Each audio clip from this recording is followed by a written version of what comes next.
The book of Ruth, chapter 1. Now it came to pass in the days when the judges ruled that there was a famine in the land, and a certain man of Bethlehem, Judah, went to sojourn in the country of Moab, he and his wife and his 2 sons.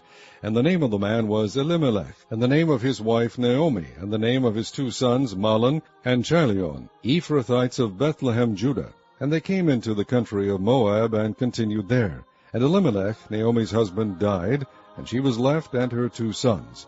And they took them wives of the women of Moab. The name of the one was Orpah, and the name of the other Ruth, and they dwelled there about 10 years. And Mahlon and Chilion died also, both of them, and the woman was left of her 2 sons and her husband. Then she arose with her daughters-in-law, that she might return from the country of Moab, for she had heard in the country of Moab how that the Lord had visited his people in giving them bread. Wherefore she went forth out of the place where she was, and her 2 daughters-in-law with her, and they went on the way to return unto the land of Judah. And Naomi said unto her 2 daughters-in-law, Go, return each to her mother's house.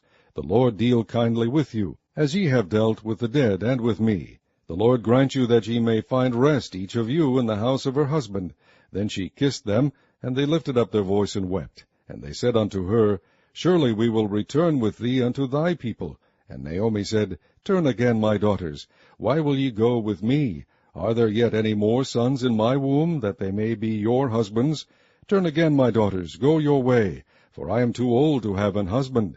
If I should say, I have hope, if I should have an husband also tonight, and should also bear sons, would ye tarry for them till they were grown? Would ye stay for them from having husbands? Nay, my daughters, for it grieveth me much for your sakes, that the hand of the Lord is gone out against me. And they lifted up their voice and wept again, and Orpah kissed her mother-in-law, but Ruth clave unto her.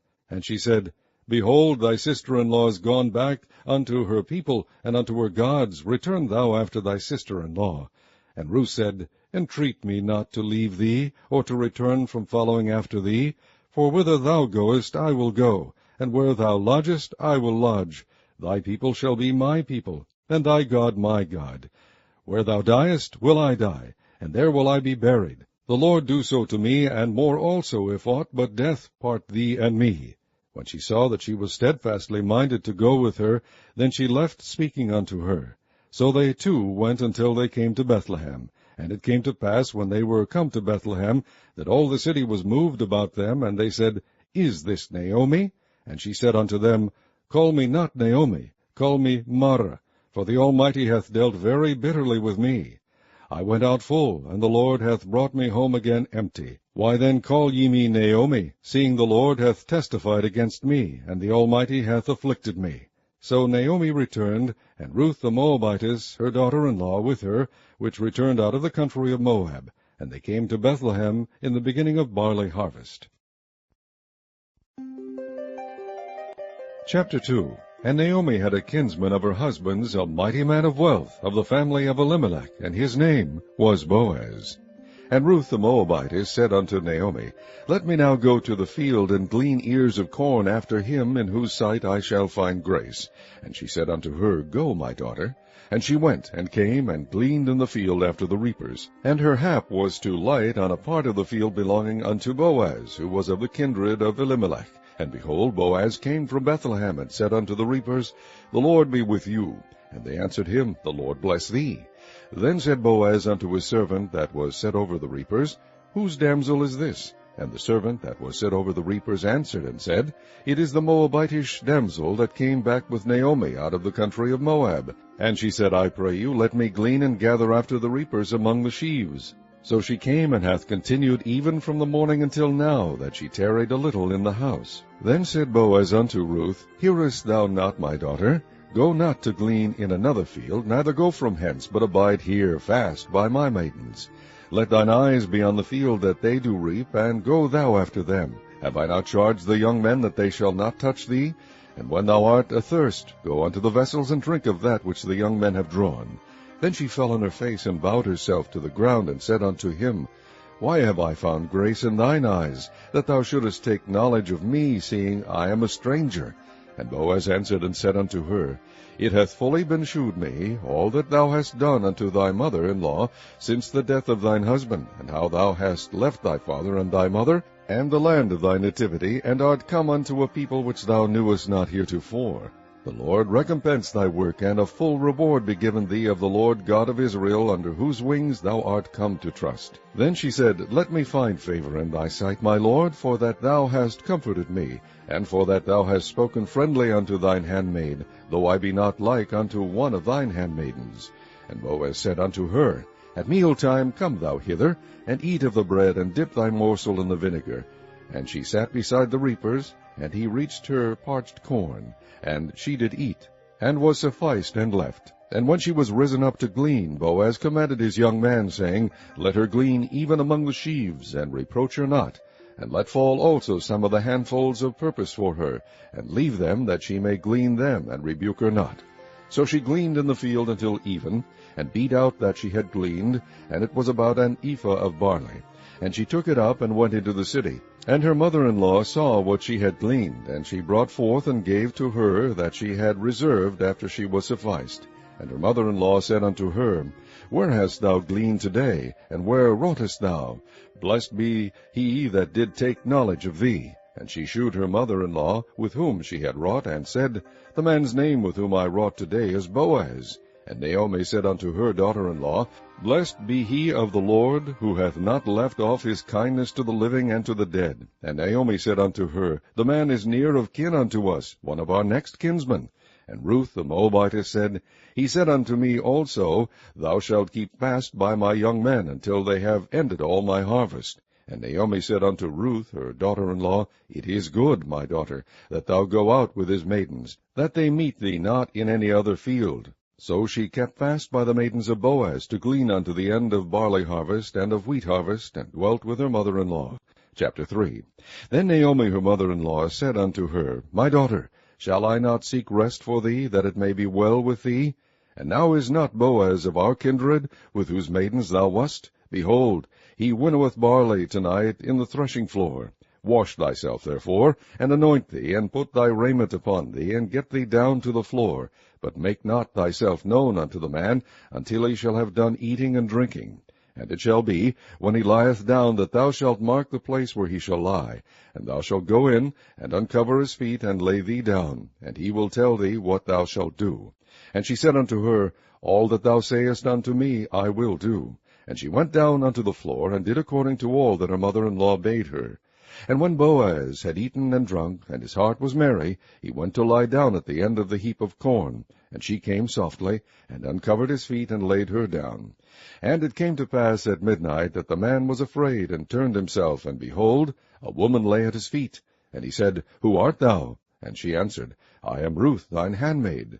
Spread therefore thy skirt over thine handmaid, for thou art a near kinsman. And he said, Blessed be thou of the Lord, my daughter, for thou hast shewed more kindness in the latter end than at the beginning, inasmuch as thou followedst not young men, whether poor or rich. And now, my daughter, fear not, I will do to thee all that thou requirest. For all the city of my people doth know that thou art a virtuous woman.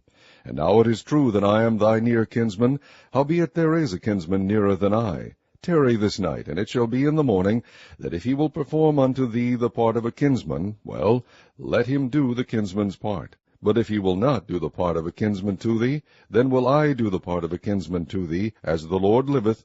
Lie down until the morning. And she lay at his feet until the morning, and she rose up before one could know another. And he said, Let it not be known that a woman came into the floor. Also he said, Bring the veil that thou hast upon thee, and hold it. And when she held it, he measured 6 measures of barley, and laid it on her. And she went into the city. And when she came to her mother-in-law, she said, Who art thou, my daughter? And she told her all that the man had done to her. And she said, These 6 measures of barley gave he me, for he said to me, Go not empty unto thy mother-in-law. Then said she, Sit still, my daughter, until thou know how the matter will fall, for the man will not be in rest, until he have finished the thing this day. Chapter 4. Then went Boaz up to the gate, and sat him down there. And behold, the kinsman of whom Boaz spake came by, unto whom he said, Ho, such a one, turn aside, sit down here. And he turned aside, and sat down. And he took 10 men of the elders of the city, and said, Sit ye down here. And they sat down. And he said unto the kinsman, Naomi, that is come again out of the country of Moab, selleth a parcel of land, which was our brother Elimelech's. And I thought to advertise thee, saying, Buy it before the inhabitants, and before the elders of my people. If thou wilt redeem it, redeem it. But if thou wilt not redeem it, then tell me, that I may know. For there is none to redeem it beside thee, and I am after thee. And he said, I will redeem it. Then said Boaz, What day thou buyest the field of the hand of Naomi, thou must buy it also of Ruth the Moabitess, the wife of the dead, to raise up the name of the dead upon his inheritance. And the kinsman said, I cannot redeem it for myself, lest I mar mine own inheritance. Redeem thou my right to thyself, for I cannot redeem it. Now this was the manner in former time in Israel concerning redeeming and concerning changing, for to confirm all things. A man plucked off his shoe, and gave it to his neighbor, and this was a testimony in Israel. Therefore the kinsman said unto Boaz, Buy it for thee. So he drew off his shoe, and Boaz said unto the elders, and unto all the people, Ye are witnesses this day that I have bought all that was Elimelech's, and all that was Chilion's and Mahlon's of the hand of Naomi. Moreover Ruth the Moabitess, the wife of Mahlon, have I purchased to be my wife, to raise up the name of the dead upon his inheritance, that the name of the dead be not cut off from among his brethren, and from the gate of his place. Ye are witnesses this day. And all the people that were in the gate, and the elders said, We are witnesses. The Lord make the woman that is come into thine house like Rachel and like Leah, which two did build the house of Israel, and do thou worthily in Ephrathah, and be famous in Bethlehem, and let thy house be like the house of Pharez, whom Tamar bare unto Judah, of the seed which the Lord shall give thee of this young woman. So Boaz took Ruth, and she was his wife. And when he went in unto her, the Lord gave her conception, and she bare a son. And the women said unto Naomi, Blessed be the Lord, which hath not left thee this day without a kinsman, that his name may be famous in Israel. And he shall be unto thee a restorer of thy life, and a nourisher of thine old age. For thy daughter-in-law, which loveth thee, which is better to thee than 7 sons, hath borne him. And Naomi took the child, and laid it in her bosom, and became nurse unto it. And the women, her neighbors, gave it a name, saying, There is a son born to Naomi. And they called his name Obed. He is the father of Jesse, the father of David. Now these are the generations of Pharez. Pharez begat Hezron, and Hezron begat Ram, and Ram begat Aminadab, and Aminadab begat Nahshon, and Nahshon begat Salmon, and Salmon begat Boaz, and Boaz begat Obed, and Obed begat Jesse, and Jesse